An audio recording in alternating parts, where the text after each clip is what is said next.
Mas para realmente entender o impacto que isso pode ter no conjunto da obra, ninguém melhor do que o nosso próximo convidado, retomando aqui o contato com ele após uma baita participação ontem. Vou acionar aqui agora o Coronel Fernando Príncipe, ele que foi oficial da Polícia Militar do Rio de Janeiro, serviu por 34 anos com muito brio, eu diria lenda da corporação, durante 3 anos, inclusive comandante do Batalhão de Operações Especiais, o nosso BOP. Fala, Príncipe, beleza, mestre? Bom te rever. Bom dia, meu amigo. Tudo bem? Qual foi o divisor de água? Bom dia aos nossos ouvintes. Muito bom dia. Muito bom dia. Obrigado pela presença de verdade. Agora, analisando a forma como se espalhou, se difundiu essa metástase do câncer dos faccionados Brasil e região afora, quando é que você acha, ao que você atribui isso nos últimos anos? Claro que são muitos fatores, mas fundamentalmente, porque o problema no Ceará, particularmente, é chocante, chegou a um nível alarmante. Bom, eu atribuo inicialmente a falta de atenção dos administradores de uma forma geral, a atividade criminosa que veio sendo proliferada no Brasil, em todas as regiões. O Comando Vermelho, ele saiu do Rio de Janeiro, ele foi se espalhando pelo Nordeste, região Norte, não foi para São Paulo, porque lá já tinha uma facção bem definida, e os dois não desejaram se expor dividindo o território. E essa falta de administração, ou naquele modelo leniente, propiciou que o crime, de uma forma geral, proliferasse.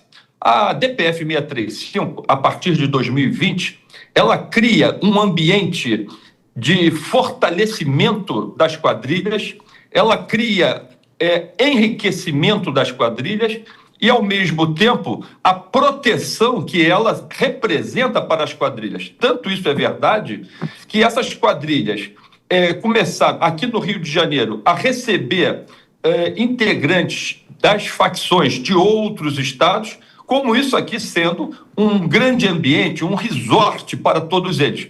Porque sabia que lá nessas comunidades, lamentavelmente, o Estado, o único braço do Estado que vai até esses locais é a polícia. Depois vão querer dizer que nós temos soberania. Não temos soberania nenhuma, porque todas essas comunidades, e aqui no Rio de Janeiro pode considerar mais de 1.500, nós não temos soberania. O que temos ali é uma estrutura faccionada, nós podemos considerar elos de terror sendo estabelecido, impondo à população, de uma forma geral, as suas leis, a sua voga, e submetendo, de uma forma geral, também esses moradores ao seu jugo, né? É isso aí. Então, a falta de administração proporcionou isso. Esse fato que aconteceu essa semana, isso já é notado há muito tempo. Nós não podemos nos surpreender, pelo menos aquelas pessoas que são técnicas e da área, não podemos nos surpreender com isso, achando que isso começou agora. Não foi um meteoro que caiu da noite para o dia. Isso vem gradativamente sendo alimentado pela a falta de atuação direta. Eu vejo o nosso ministro da Justiça, quando ele fala em atuação contra essas facções, ele fala naquele modelo mais brando, ou seja, lavagem de dinheiro, nós vamos atuar na lavagem de dinheiro, nós vamos atuar nos grandes financiadores, mas no restante, o delinquente na ponta, se ele não receber mais financiamento, ele vai continuar existindo, porque delinquente, ele não vira trabalhador, praticando outros crimes. A polícia militar, ela tem que atuar na ponta como polícia preventiva de preservação da ordem pública, naturalmente, fazendo justamente esse trabalho que nós vimos essa semana. Agora as outras instituições... São muitos temas aqui para a gente seguir explorando. Eu vou acionar a nossa bancada aqui para seguir, enfim, agregando com a discussão.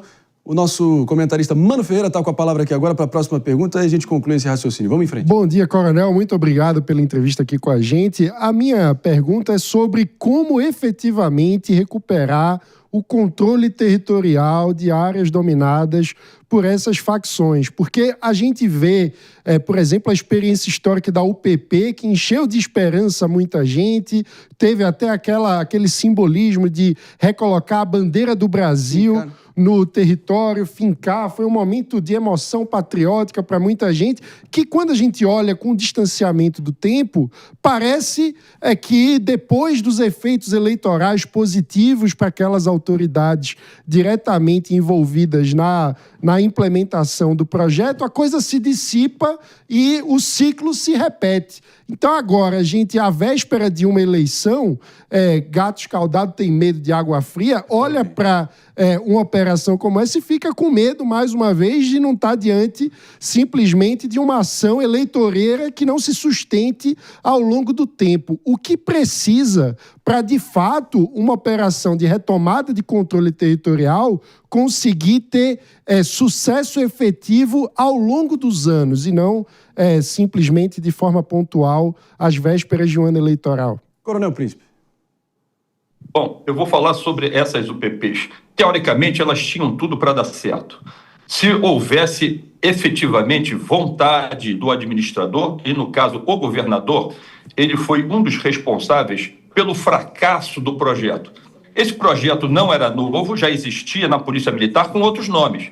Só que nesse modelo, no seu governo, nós tivemos um efetivo muito maior. O que seria interessante se esse efetivo fosse aplicado nessas comunidades com o objetivo de prender delinquentes, apreender drogas e material ilícito relacionado à prática criminosa. Mas não.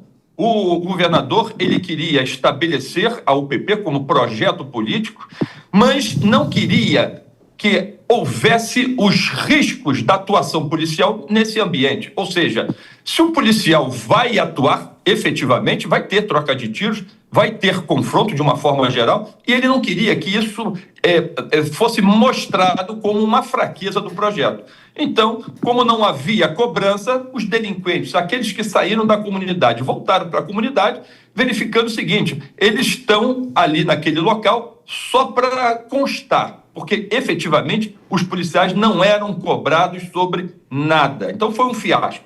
Sobre a sua pergunta, o que fazer, eu vou dizer, nós temos que atuar com diversas ferramentas. Primeiro, a vontade política, não permitindo que esse esforço represente apenas uma operação. Nós temos que ter uma atuação de inteligência e investigação da Polícia Judiciária em quem financia todo o contrabando, todo o tráfico da droga. Nós temos que ter uma atuação grande sobre essas pessoas, empresas que fazem lavagem de dinheiro. E temos que, ao mesmo tempo, estar no terreno prendendo pessoas que já existem, apreendendo armas, essas todas. E eu vou dizer, o que nós vimos é apenas 10% das armas que estavam ali.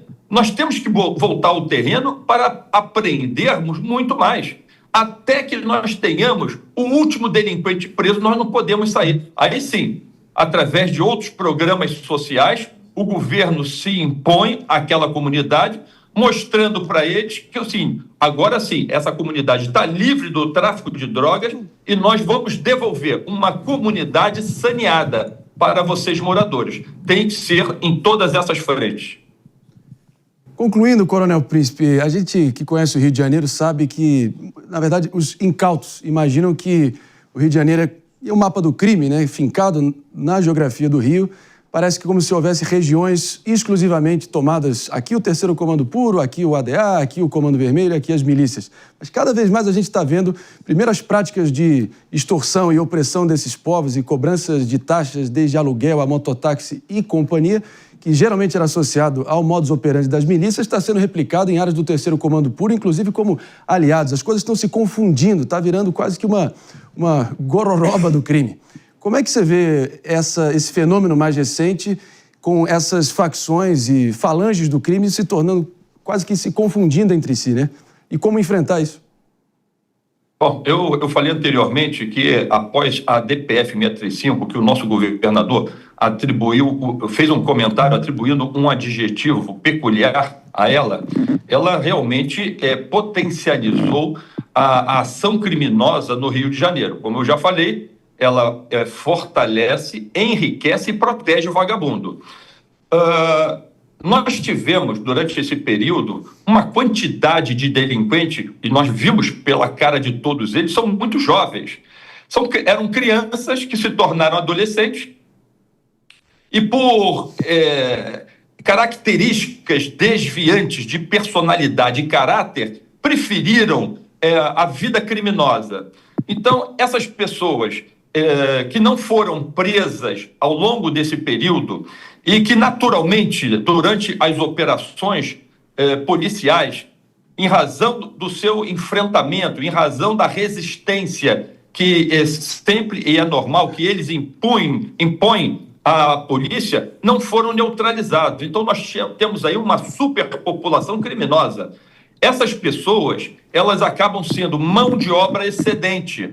E o tráfico de drogas, como uma empresa, ele verifica que para a sua existência só é necessário uma quantidade. O excesso tem que ser utilizado de outra maneira. Vislumbraram, inclusive, a aplicação dessa mão de obra nessa expansão econômica que eles vislumbraram. Ou seja, se eu tenho um empresário, um microempreendedor numa atividade criminosa e ali ele tem um lucro qualquer, seja ele grande ou pequeno, por que ele vai explorar se eu tenho poder nessa área? Então, quem vai explorar sou eu. Então, ele coloca ali um longa-manos. A mesma coisa os serviços públicos. A EGEA, por exemplo, que vai fornecer água para uma determinada comunidade, eles vão lá, quebram o cano da EGEA, a EGEA restaura o serviço, eles quebram novamente e depois vão dizer, não vai restaurar mais o serviço. Para continuar fornecendo esse tipo de serviço, vocês vão ter que pagar uma taxa.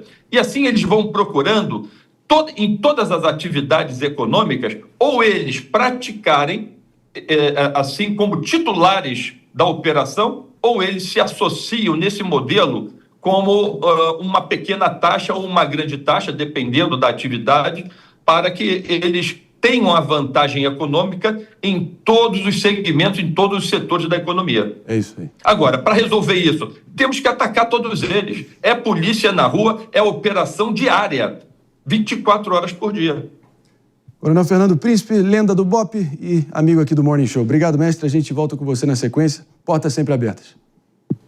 Obrigado. Bom dia para todos. Bom dia.